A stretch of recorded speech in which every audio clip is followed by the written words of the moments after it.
They found out that I had hemophilia when I was 2. This is the story of Jonathan Hill, John rolls a death save. a young boy who discovered Dungeons and Dragons gave him a life filled with adventure. In D&D, you can't win unless you work together as a team. Surrounded by his best friends, John escaped his hospital bed for worlds beyond imagination. I think one of the things the readers will find is how important my friends are to me. I think you're ready to become a dungeon master. This is Blood of the Paladin podcast. Hi, it's Katharine, and we're back today with Jonathan to talk about what we heard in the audio version of the graphic novel. We'll talk about opioids, how our furry friends offer well-needed support, and we'll explore Dungeons and Dragons in pop culture. We've also got a special guest today, a well-known actor, filmmaker, and advocate in the bleeding disorders community. And you may just recognize him as the voice of Jonathan in the audio version of the graphic novel. That's right, we have Patrick James Lynch on the show today as well. This is Blood of the Paladin, Episode 7. Patrick, if you can, give a little bit of background about how you met Jonathan, how you reacted when you first heard his story, and how your two worlds have collided. Well, actually, I'm going to need some help. Jonathan, I don't remember off the top of my head how we first met. Do you remember how we first met? It was at the Bombardier Blood screening at NHF. That was the first time we'd met? I'm pretty sure. Now, maybe we had chatted electronically, but I thought that's when we first met because that was 1 year after my transplant. So that was a big trip for me. That was one of my first big trips. I remember that detail. Wow. I broke my finger and I had this horrible cast on. Remember that? Yes. Though I think we had talked via email, some back and forth. I think there's people who I've never met in real life that I think I have just because of our online communication. And so the origin point of relationships has become completely blurry. But we started talking a few years ago when Jonathan was just on the other side of his transplant and was, I think, crafting his story of processing and like putting together the story and the journey that he had been on and starting to share that story a little bit more too. And what I heard, which I think the story of Blood of the Paladin really captures, is that in a lot of ways, Jonathan's story is a story of the community. You know, the period of time that he lived through and what he has experienced is emblematic of a hemophilia experience from a certain period of time. To have it so well articulated and his interest in how it could be creatively captured and how he could work with collaborators on bringing it to life in different ways so that it could be accessible for younger people as well as a resource for his peer group and others in the community. I was just really moved by all that. It's kind of the whole reason that Believe Limited does what we do, and our approach to stories and their importance and power. And another thing that was immediately clear about Jonathan, to be quite honest, when someone starts speaking to me more about a project with an eye toward could we do something here, the willingness to be vulnerable is something that I'm sniffing around for pretty early on in those kind of conversations, because if it's not there, everything else is immaterial. You know, if we're not going to really do the thing, and if we can't talk about the stuff that actually makes this all compelling, then there's no place for me in it. And it was very obvious that Jonathan wanted nothing more than to tell his story honestly so that it could be out there to help others. And that to me was everything. That's the fuel. So yeah, I was pretty in from the moment he started sharing his story. And then it became a matter of how exactly are we going to do what with this? And that's been the journey of the project ever since.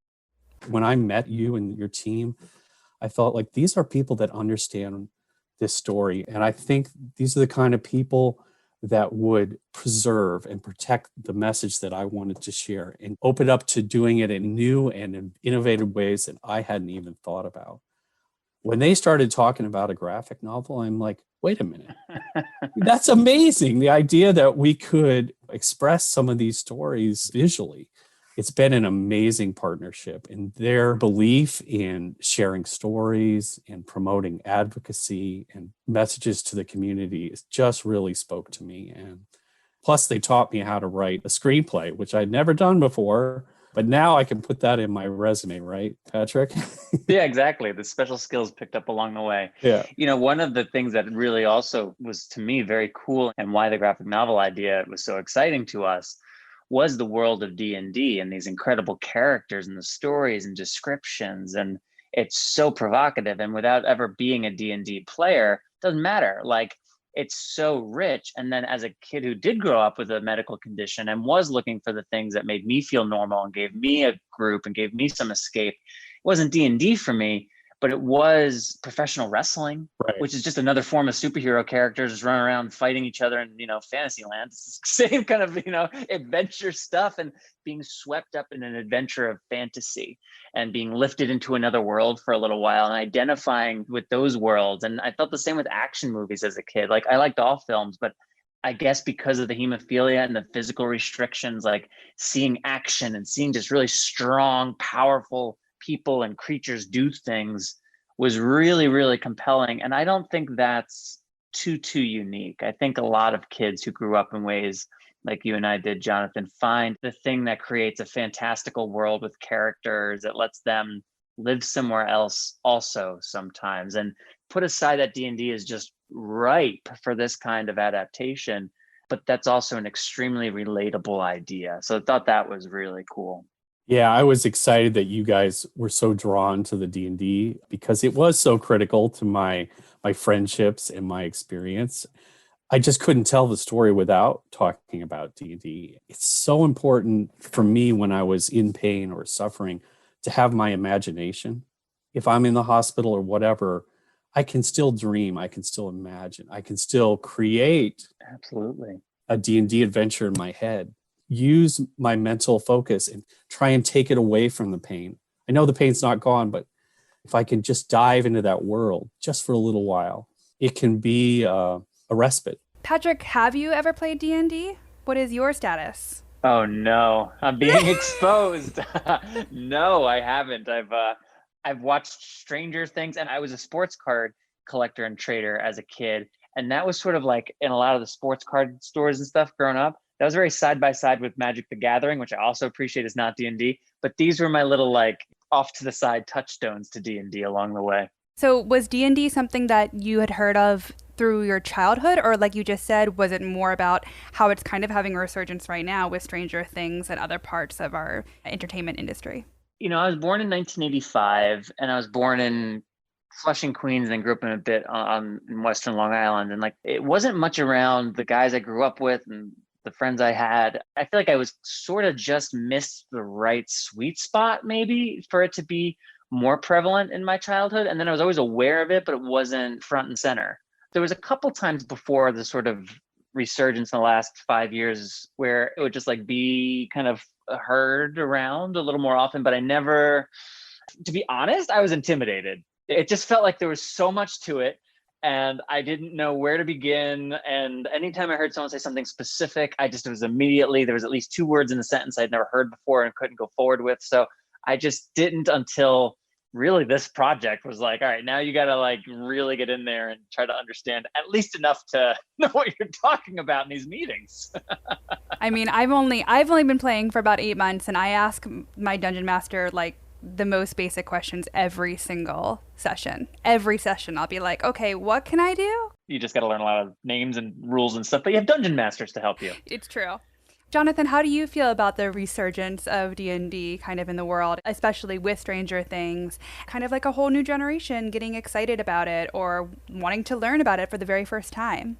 Well, I'm a tad bit older than Patrick. I was born in 1969. Me and my friends, it was right around 81, 82 that we got into first edition Dungeons and Dragons. That's the old school. And me and my friends, we played all 5 editions of Dungeons and Dragons, Patrick. So that means I have books and books and books that my wife would like me to get rid of all around the house. But that being said, it was very critical to us. So when a show like Stranger Things comes out, all of a sudden it's set in the 1980s. And a bunch of kids all in middle school, like we were, playing Dungeons and Dragons in their basement and definitely not telling kids at school about it. That was us. That was totally us. I could tell right away that the creators of that show totally get it. I mean, I'm guessing they're serious Dungeons and Dragons fans or players. So it was super exciting to see it get so mainstream, to see those kids, talk about how important it was to them. And frankly, in the show, as kind of otherworldly as it ultimately becomes, some of their Dungeons and Dragons skills is what they use to kind of try and beat these challenges. They talk about different things that they're doing. They say, oh, we got to do this and do that because that's how you beat a monster, where, the police have no idea what to do. So, yeah, it is great to see it becoming popular. The other thing that is really popular right now is streaming Dungeons and Dragons. People play Dungeons and Dragons on the internet and share it with other people. And I got kind of hooked on one of the first shows that was doing this, which is still around. It's called Critical Role. And you can watch it on YouTube or you can watch it live on Twitch every week. When I was really sick, this show was just really starting to take off. It's a bunch of voice actors in LA who just started playing D&D and said, you know what, we could broadcast this. Maybe somebody would enjoy it. I think we've got like 500,000 people a week watching this show now live. It was great for me because it was in a time where I was really sick. I couldn't go to be with my friends anymore to play.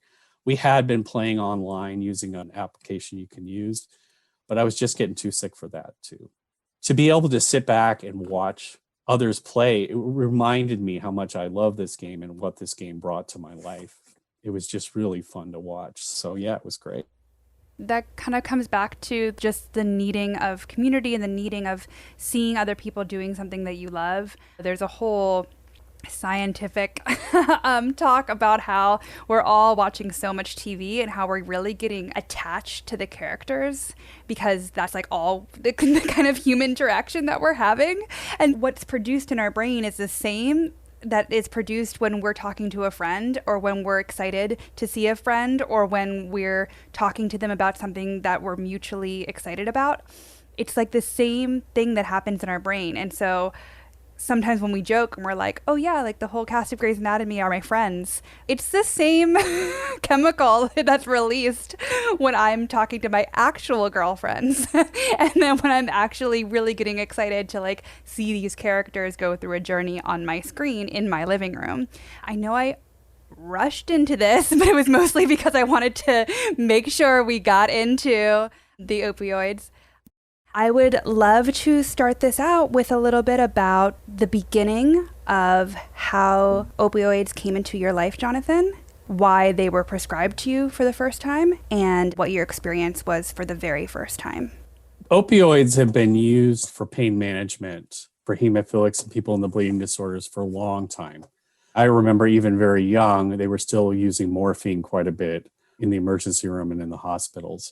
The thing with opioids is they're deceptively helpful. They can bring almost immediate relief from the severe pain, but it's for a short period of time. And on top of that, it's not really eliminating the pain, it's simply masking the pain. So it's still there, and you're going to need more. And if you keep taking opioids, you start to develop a tolerance to the drug. So they have to keep increasing the dosage. When I was really suffering with a lot of pain while I was waiting for the liver transplant, they were giving me quite a bit over the counter, just pills to take. And I was taking it like every 4 hours and then a long acting one on top of it. And was this more when you were younger or when you were more of an adult? Where was this in your treatment? When I was talking about the opioid pills, I was specifically talking about the time when I was suffering with liver disease and waiting for a transplant, which was about 10 years, and the pain got pretty bad, a lot of abdominal pain and cramping during that period. So they put me on quite a bit of prescribed opioids. Eventually, I felt really disconnected from stuff. Your mind gets really foggy. And the other thing was I started to hear from the doctors that if I wanted to get a liver transplant, they were not going to do it if I was on high dosages of opioids. So I had to get off them. I talked to my doctors and they had sent me to some treatment programs, but they were more what I would call addiction clinics, where they treated you like a problem. It was almost criminal, I would say, in the sense that it was a lot of peeing in a cup and less about trying to treat it as a medical condition, something that required cessation to help you stop. Right. In a time when you're so vulnerable. Correct. To have someone not be sensitive to you and have a whole program dedicated to be helping you or trying to fix you, but doing it in a way that makes you feel like a number, right? Versus an individual. Absolutely, Catherine. You've totally gotten it. So ultimately, I went cold turkey off the drugs, and we wanted to make sure we included that in the graphic novel because it was a really powerful story, but it's also a really important topic to talk about. That was very risky, and it was not easy. I got a lot of the withdrawal symptoms, whether it's shakes or nausea or just sweating really profusely, things like that. And it was really difficult to do. I've been saying for quite some time that I think everyone needs to put more effort into providing these kinds of treatment programs because I think the opioid crisis has not gone away. In fact, I would argue that during the pandemic, it may actually be getting worse. So I think it's an important topic to be discussing. Yeah, and before we talk a little bit about how you were able to get off of them, I just wanted to bring Patrick in here. Patrick, what were some of the things that you learned? I know that you hosted the Pain podcast with Believe. Can you talk a little bit about how opioids is kind of a two-sided coin of how it can help, but then it also can hurt? Working on the Pain podcast, we spoke to a number of patients and physicians in different health communities where pain is a major symptom of the conditions that are being treated or that the patients have. And for those populations, opioids, for some people, are crucial. As Jonathan was sort of alluding to, the crisis that we're in hasn't necessarily gotten better. And the longer it goes and the more question marks or gray areas that surround what kind of drugs should be available and what doses to whom with what kind of oversight, these patient populations for whom pain is a major symptom, for whom opioids are appropriate, are having trouble getting them.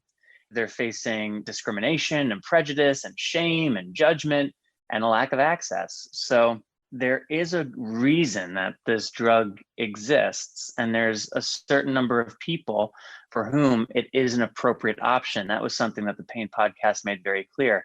The other thing the Pain podcast made very clear is that pain is such an individualized experience.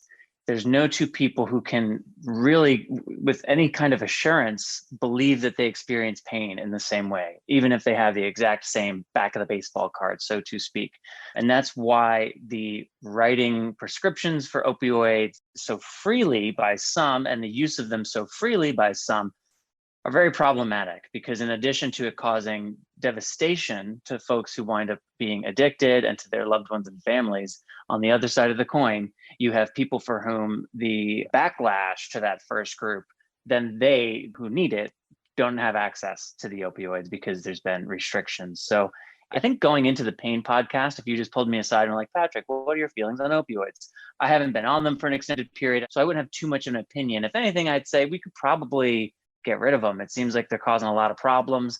And after going through the Pain podcast, something that's very clear to me is that that's not correct, that they are necessary for some, but we have to do a much better job of understanding who those folks are and enforcing the appropriate regulations.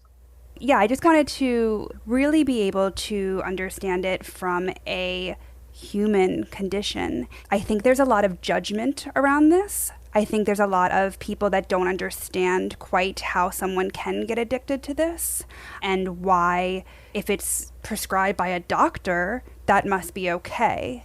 Like I mentioned, I haven't been in that position, but my mom had to go through a major knee surgery, I guess now about 10 years ago.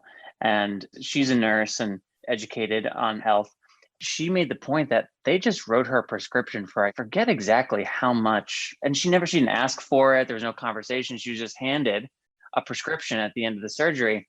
And she's not an addict. She doesn't have that kind of a tendency, but she was so afraid of the things. And I think equally stunned by just how much right off the bat was just handed to her with refills even, that she just threw it out. And I think that was an okay choice, but it kind of goes back to, again, maybe she could have really used those in the beginning, but there was such a lack of communication about the drug And there was no bringing the patient voice into the conversation whatsoever. It was just handed to her. And all she heard was the scary thing that she wanted to avoid. So she put him away. Good for her. But could she have maybe done something to reduce her pain?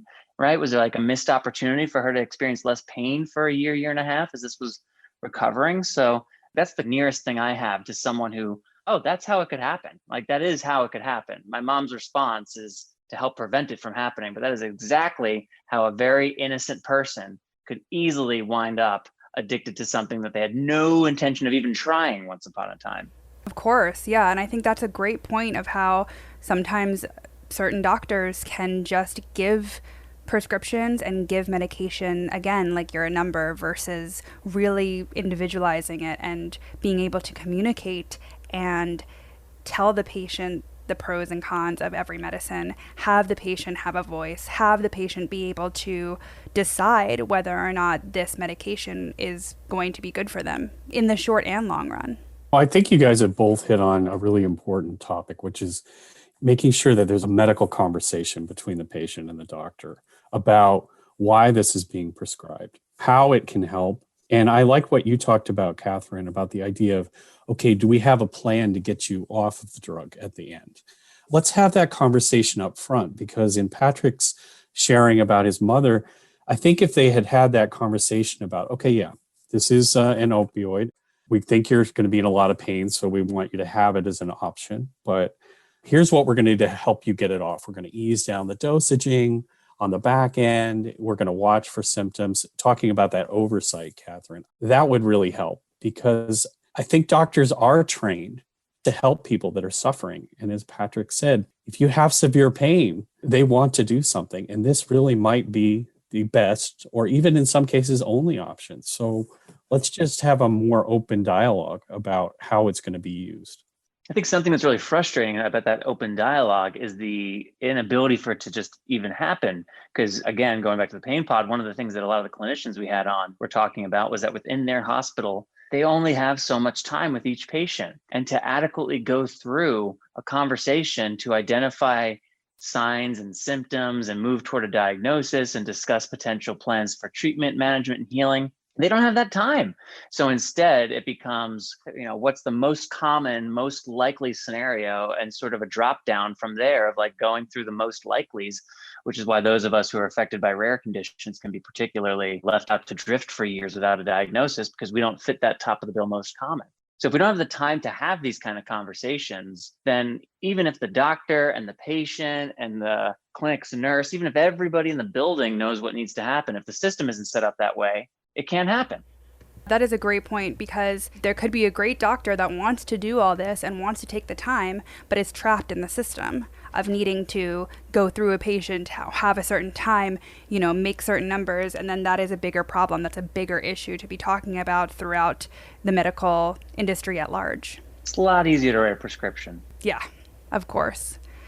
As you realized that you were addicted to these opioids, and then as you realized that this clinic that you went to, right, was not quite for you, and you made the decision, Jonathan, to go off of them cold turkey, who in your community or in your life was able to help you with such a big decision and also going through the process? Well, it was my dad. It's covered in the graphic novel. I actually went cold turkey twice. So that's it, Patrick. They put you back on it when the pain returns, that kind of a thing. It's always an option. It's always there. So anyway, with my dad, I really felt like that was a safe place. That was a place where here was somebody who would be willing to pay attention enough to what's going on with me physically and watch for warning signs, and is committed to my care. And that's how I did it. The second time I was in the hospital, I was actually talking with the transplant team, and they were really urging me to get off it. So I just started refusing the drug when the nurses brought it, which they like, you can't do that. You have to go off it slowly. I'm like, no, let's just get it done. I'm here in the hospital. You got me all hooked up to all the monitoring systems. You're going to know what's going to happen. Let's just do this right now and we'll be done. And they said, okay. They wanted to warn me that it was risky, but this was my decision as the patient. And I felt like, once again, I was in an environment where I could do that. So I did it. Which of those two were more challenging for you? Which of those two experiences? Definitely the one with my dad. It was really hard. And I think he was really worried, frankly, because we didn't have any of that kind of equipment. We couldn't watch my heart rate or whatever. He could do some minimal vitals checks, but it was a safe place. I did it at the cabin, which was a very important place to me personally. So I felt very at home and very safe. So that was good. But, it was definitely kind of risky. So I think the hospital was a better choice. Yes, yes. And how did that begin? Did your dad realize that there were some warning signs that you were getting addicted, or did you disclose to him that you thought you might have been addicted to these pills? I think it was me. I was really waiting for the pills. I'm like, oh, it's almost time to take the pill. And just like I said, that kind of foggy, disconnected feeling all the time. And I felt like I was missing a lot of life. I was missing seeing my kids grow up. I knew that wasn't right. And I knew that was something that was a warning sign. So that's kind of how it started. So I went to him and I proposed doing this. He asked me about, had I tried other programs? And the answer was yes. So that's kind of where we went. And I told him to flush the pills. Now, he actually didn't do that. He kept them until I was done because he knew I might fail and he needed to have a way to assist me if that happened. If there is someone listening right now that is struggling and is scared to tell a loved one, would you have any advice on how to get the bravery or even start the conversation, or any advice on if the conversation doesn't go well, if that's not the person that can support them right now? Yeah, I mean, my experience in life has been to surround myself with a circle of friends and family that I have that level of honesty and openness with and who are committed to my well-being. That started pretty young when I disclosed my HIV status to my really close friends, and they've been with me the whole time. And the same with my dad. We try and be honest with each other about my health, and I think it really helps because I've been through so much stuff. But I know that can be really tough. I do remember telling my friends about being HIV positive and how scary that was. And I didn't know what they were going to do. I know it's a slightly different situation than opioid addiction, but just that feeling of a little bit of shame or, being vulnerable, I think all those things are there. I think it's so important for people to hear others' stories so that not only they can relate, but they can, if they are struggling through something, they can take, bits and pieces that could help them through their own journey. Kind of along those lines, Jonathan, did you ever connect with other guys with hemophilia and who are co-infected and who are maybe also using opioids for pain? Did you ever have any connection to any other guys around that? Yeah, I'm pretty close with a couple guys from hemophilia camp. We kind of grew up together. Our first year at camp, we were all in the same cabin, and being able to be honest with them and open with them about what was going on, kind of sharing stories and hearing, okay, they've kind of faced this stuff too. And, we could kind of compare notes a little bit on ways that we've tried to manage it or tried to address it. That did help quite a bit.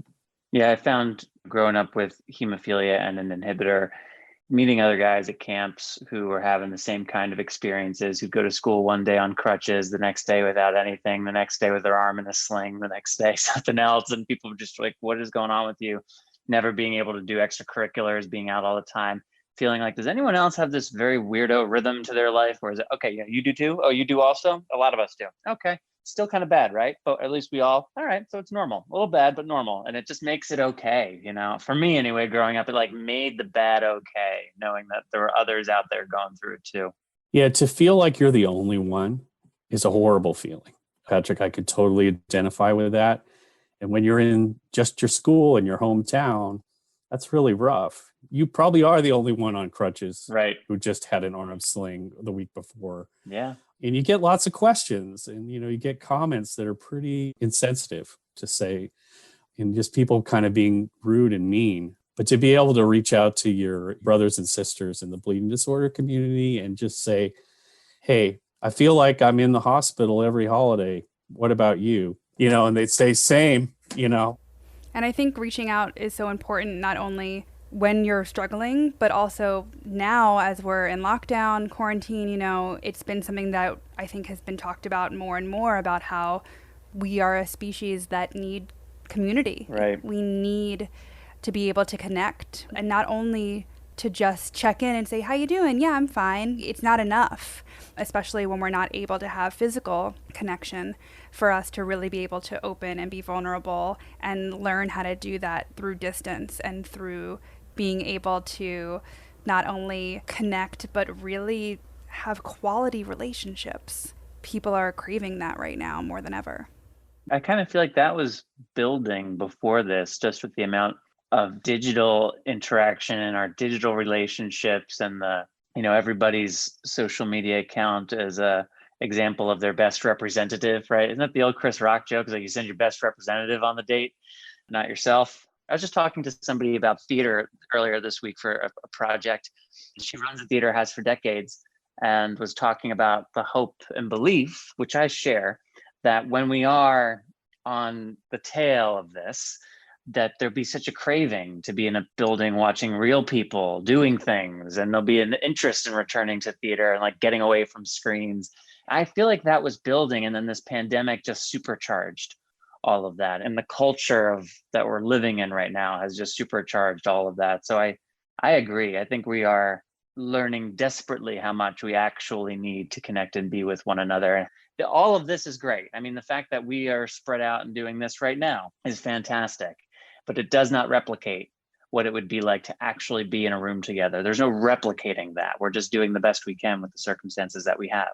I agree 100%, Patrick. I feel like you have your persona on social media, perhaps, that you've crafted, but it can be really hard to be vulnerable in a digital space, not to have that direct eye contact, that physical touch from somebody's hand or whatever. And I've even found just this last couple of weeks, I had something come up and I was being tough, like I always do, and I wasn't sharing with my friends. Finally, I just sent them a text and said, look, it's been a rough week. I was at the ER twice. It was important to take that extra step. But I think being vulnerable now requires you to have even a little more bravery about it. You got to really force yourself to do it. In the end, I think it can benefit you if you're willing to take that risk with the people you trust. They want to connect just as bad as you do. Definitely. They care about it. I think we all can recognize vulnerability, and we can all really appreciate it, and then feel that we then can return that when we see it. As we're talking about a community and how important it is, I do also think it is important to talk about ways to cope with loneliness, pain, the feeling of isolation. I know both of you have animals. I know that your animals have helped you through some of your tough times, and not only physical strain, but also how they've helped your mental health. And I thought maybe you could talk a little bit about how your animals have helped you in some of your isolated times as well. I've had several dogs throughout my lifetime. Two in particular really played that kind of therapy dog role that you're describing, really being that companion that you need, especially when you're hurting or you're isolated or you're alone. My first dog, Champ, he lived a long time. He was a Beagle mix, and he was very dedicated to me, and he would stay with me, especially when I was struggling a lot of the early HIV symptoms. I missed a whole semester my sophomore year and my senior year. He was always there, and he would sit with me, and that physical touch that Patrick talked about was so important. And to get a loving response from the animal was also really important. And then the other dog I definitely want to talk about is Jake. Jake was a dog that we got from a rescue. He was a blue heeler Australian cattle dog mix, and he had had a single former owner. We got this dog when I was really sick. It was in the last 2 years before my transplant. So I was not working anymore. I wasn't traveling anymore. I was at home in bed most of the time, just trying to fight to stay alive. And, my family, life was still going on, and they couldn't always be there for me. But Jake could, and he bonded with me really quickly. And Rebecca used to joke that, the boys kind of felt jealous because Jake wouldn't pay attention to them. He'd only pay attention to me. He also really encouraged me to get up and to move. If I offered to take him for a walk, he was so excited. And that was good for me to try and push a little bit and try and help keep myself as fit as I possibly could. Because You have to be sick enough to get a transplant, but you also have to be strong enough. So it's this kind of sweet spot you have to be in. And do you think that your dog could feel when you were sick or feel when you needed that encouragement? I 100% agree with that, Catherine. I do believe they bond with you and you become part of their pack or part of their family, and they care about you and they can tell when you're suffering, when you're hurting, whether it's some kind of physical change that they're noticing, maybe just hearing a change in your voice. I'm not really sure, but I believe that. As a kid, we had hermit crabs for a little while. I would never have, as a kid, thought of them as like therapy hermit crabs. I don't know if that's a thing, but having a living thing to care for that had personality quirks that I could watch every day and sort of see how it changed and would respond to me differently under different circumstances. In retrospect, and especially when I think about when in my life they were there, they actually played a really important role from a grounding and therapeutic point of view. And they were hermit crabs. I have a friend who has some pet rats. Like, his lifestyle and his interests, it's like, that's what makes sense for him. And like, we talk about our four-leggeds similarly. And to be frank, when he first mentioned it, I was sort of like, okay, I'd never known anyone that had pet rats, but the more he tells me about them, it's like, oh, it's all the same. Different animals have different intelligences and connect with humans differently, but like, they're all living things. And if I'm open to the connection, and if I'm open to allowing myself to care for this thing, and if I'm open to allowing myself to hurt when this thing hurts, then it's kind of the same. And whatever animal it is that's doing it for you at whatever time in your life, those are the details and the stories. But the animals themselves, they have so much to offer. I also think that animals are almost pure emotion, it feels like. When they're upset, you know it, you know? When they need you, you know it immediately, right? When they need something, they tell you immediately, right? There's no, oh, I'm kind of upset, but I'm going to pretend that everything's fine. Yeah, passively aggressively leaving laundry just on top of the thing, like, well, what do you know? Look at that. Yeah, no, don't get that from the dog. Exactly. And so I do think that is something that I know that when I'm with animals, my guard is kind of down. My guard is down and I'm kind of able to immediately be vulnerable. I'm able to immediately be like, oh, you're upset, or, oh, you really want to cuddle right now. I think it helps slow my mind down, to be really honest. And apparently there's a study that if you pet an animal just for like 1 minute, your blood pressure lowers. One thing you just said, I never quite thought about it like this, but I think about therapeutic benefit and like emotional benefit, but there's also such a sharp focus when I go to a wolf sanctuary and I'm anticipating just interacting with this wolf and then just receiving this wolf. And for someone who at times struggles with focus, it's good to remember that that's yet another thing an animal can really help.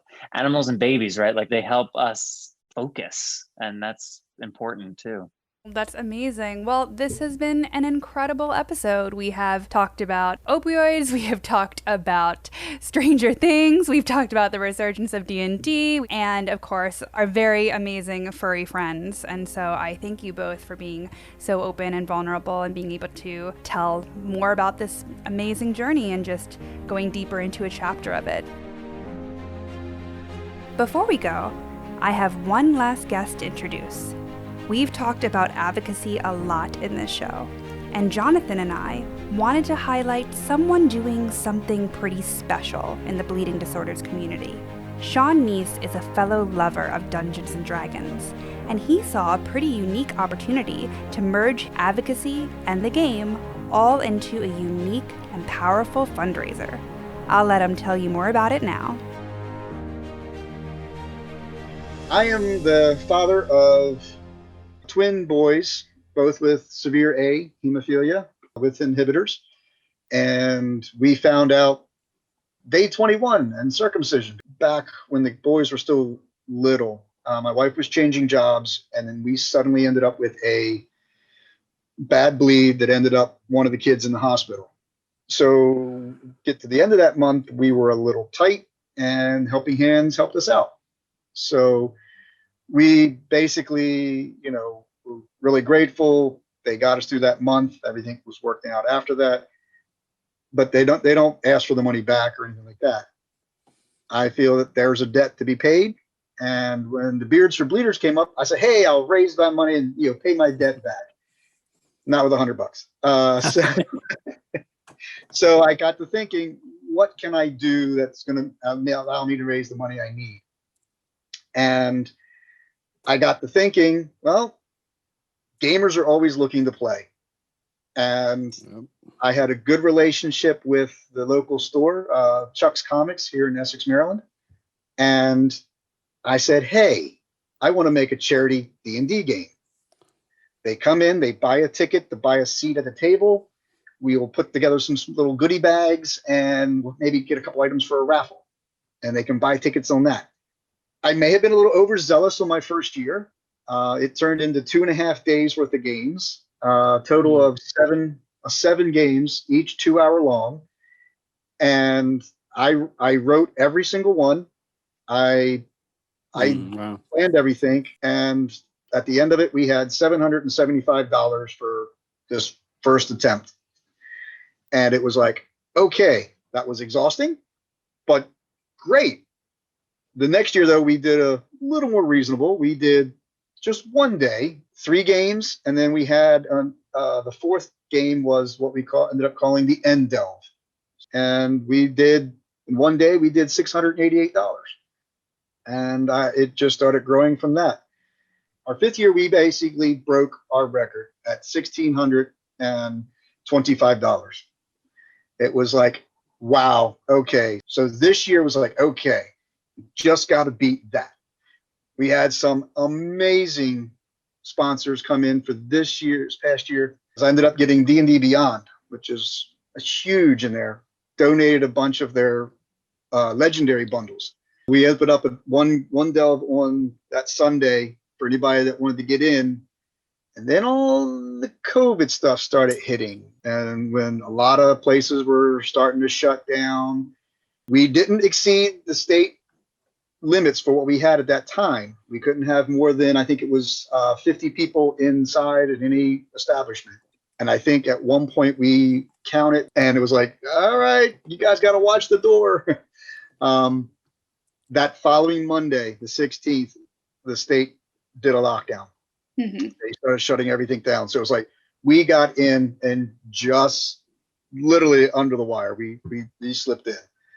Yeah. But this year, at the end of that Sunday afternoon, we got our total, and it was $3,498.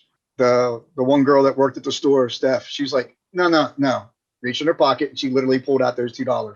She goes, nope, I'm putting it in. It's making it even. We're not having that odd number. No.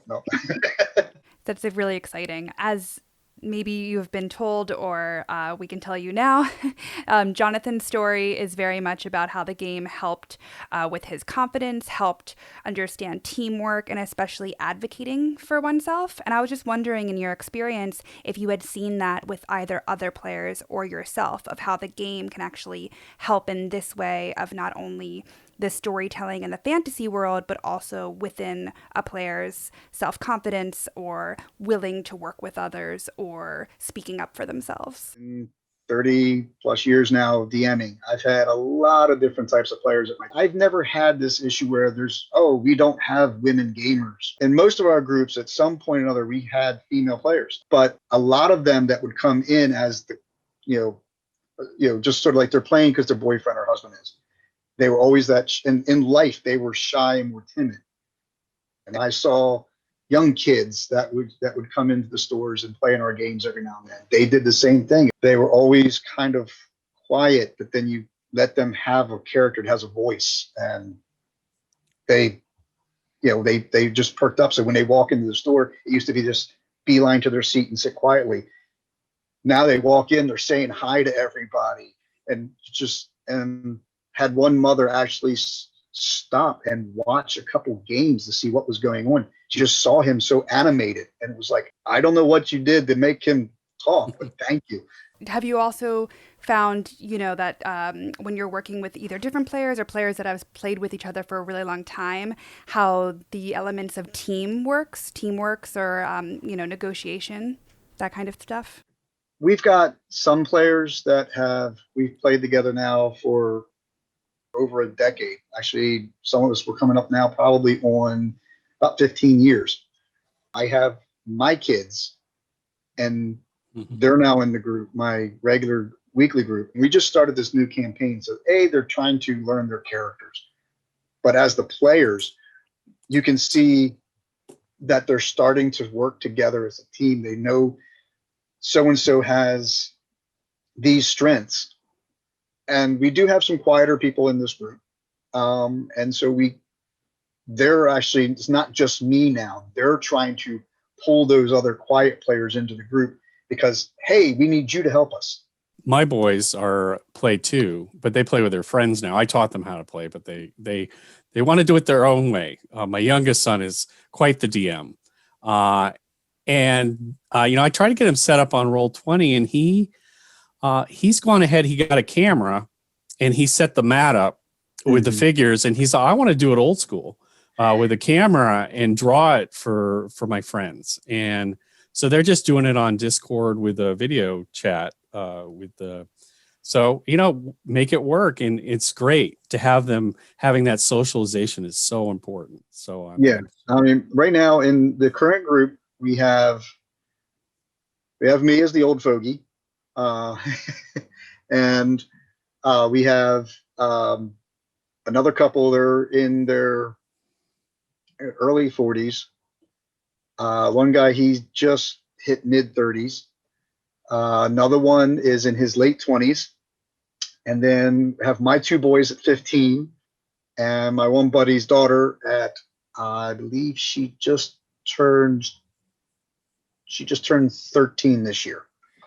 So we have a mix in there. So it's like, okay, and I believe I'm probably around your age. I was born in 69. So I'm a 69 kid too. So okay, we're exactly the same age. So I bring the old fogey status to there, and then it just goes downhill from me. And so all of my groups, we've almost always had this dynamic of I've never turned somebody away because they were young. So I always try to bring people in, and I try to make them feel welcome at the table, no matter what age they are. It was like anybody that wanted to play, that wanted to learn, was always welcome at our table. What do you think the future holds for the game? Not only just in general, but then also with you and the charity. Do you plan on continuing it for all time and hopefully passing it on to the next generation? And also how you feel about how the game has just evolved in general. I am trying to work with a couple of my sponsors. At this point, we've pretty much canceled the in-person event for this year. So we're trying to get some online raffles together so we can at least still raise some money for Helping Hands. Once we can get past this, where we'll be able to safely have people feel safe about coming into a store and sitting down for a couple hours, 2022, we're hoping to be able to have everybody back at the table. For me and the charity, I will keep going. This was me doing something with D&D because, like I said, I had a passion for it. And anytime no matter whether it's in the bleeding community or anywhere, that you want to do something to raise money for a charity that you believe in, I fully believe it's much like writing. You have to write what you know. And in the event of any kind of fundraising, you got to have a passion for it. And if you can do something you have a passion for, you will be able to make it work. And knowing the gaming community and knowing that I had enough people that knew me, that even if it was just raising a couple $100, I knew that I could do this. HFA's, Hemophilia Federation of America's Helping Hands program, they do, it is financial assistance to anybody in the bleeding disorder, not just hemophilia, but any bleeding disorder. You apply and they have a review process, and it's a very fast turnaround time. If you are in financial need because of like loss of job or a hospitalization that has put a financial burden on you, they will basically help you cover once per calendar year. They just don't give you the money. They pay directly to your creditor so that nobody takes advantage of it. But they'll pay your mortgage. They will pay your electric bill directly to there, and you don't owe the money back. What do you think the future holds with you and the charity? Do you plan on continuing it for all time and hopefully passing it on to the next generation? And also how you feel about how the game has just evolved in general? Going to hemophiliafed.org is HFA's website, and there's one there to donate. When you're making a donation, you can actually tag it to go, strictly to Helping Hands. And anything that I raise for Delves for Donors that comes in is 100% is earmarked to Helping Hands. That's really wonderful, Sean. I'm so happy we were able to highlight you and your activities and truly your passion, and how just kind of a regular person can have, an event happen to them and figure out a way to give back to their community and also put that in line with their own passions and their own making a mark on this world. So I'm really happy we were able to talk to you. That's it for today's episode. We have one more episode coming your way to wrap up our journey. You're not going to want to miss it. We'll have Jonathan and Patrick back. We'll talk to the creator of the graphic novel, and we'll have a special guest that will just about blow your mind. I'll see you then. Blood of the Paladin is a Bloodstream Media production made possible by BioMarin. Hosted by Katharine Chen-Lerner and Jonathan Hill and adapted for your ears by me, Joshua Sterling Bragg. The graphic novel Blood of the Paladin was written by Jonathan Hill with Ryan Gielen, based on Jonathan's true life story. Special thanks to the editors that helped me put this together, Allison Stoney and Christina Penny, and to the incredible cast and crew at Believe Limited that helped bring this story to life. Episodes of this podcast were directed by me, Joshua Sterling Bragg, produced by Greg Holdsman and Katharine Chen-Lerner, and executive produced by Ryan Gielen. If you want to hear more podcasts like this one, check out bloodstreammedia.com, where you can find podcasts about bleeding disorders, gene therapy, community stories, menstruation, pain and how we deal with it, and so much more. That's bloodstreammedia.com.